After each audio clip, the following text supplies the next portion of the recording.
The popular kids ranked every guy in our grade by looks and height and posted it online. I decided to make them regret it, just not the way they expected. I found out because a friend texted me "sorry man" with a link. Every guy in our grade ranked. I was a 4. The note next to my name said, "Forgettable face, shorter than he thinks." Other guys got worse. It was anonymous, but everyone knew it was Cassidy and her group. She ran the school, so nobody said a word. By Monday, a couple of guys had wiped their socials. One kid, Darius, stopped showing up entirely. I saw his mom in the front office picking up his homework, eyes red. The group thought it was hilarious. I heard Cassidy in the hall saying, "It's a joke. Guys are so sensitive." I tried the right way first. I brought the list to a counselor who said she'd look into it, and then nothing happened. A week later, it was still up, with new comments. Someone had ranked Darius dead last and written generous. He still wasn't back. Other guys were rerouting around Cassidy's lunch table just to avoid it. I caught her at her locker. "The list is hurting people. Darius hasn't been to school in 2 weeks. Take it down." She gave me a fake pity face. "Aw, upset about your little 4? Her friends laughed. I didn't take the bait. "Darius is gone because of this. You'd be fine if someone did it back to you?" She shrugged. "No one would dare. And guys need to stop being so emotional. We're just telling the truth." "Okay," I said, and walked away. That night, I sat in my room and thought about it. My first instinct was exactly what you'd guess. Make my own list. Rank the girls by something cruel. Put Cassidy at the top. Let her feel it. I even started typing it. Then I stopped because I pictured some other girl in that grade. Someone who never touched Cassidy's list,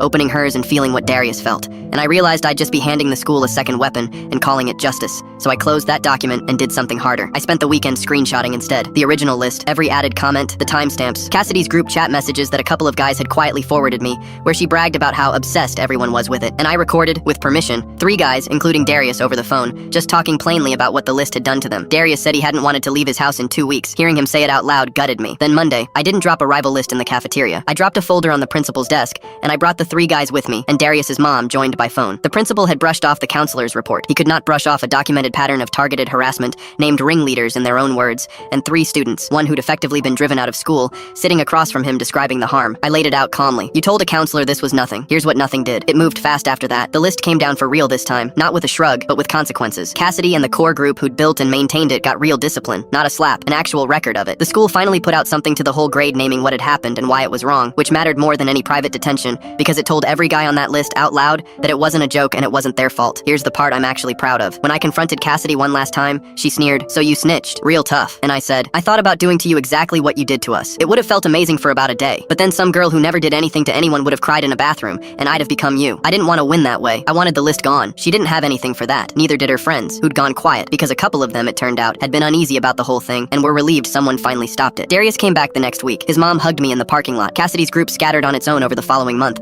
not because anyone humiliated them, but because nobody wanted to be attached to what they'd done once it was named for what it was. If you take anything from this, you don't beat cruelty by getting better at it. You beat it by refusing to be quiet and refusing to become it. Both of those took more guts than a revenge list ever would have. And if a joke like that one ever has you feeling the way Darius felt, please tell someone real today. It's not weakness. It's the strongest move there is.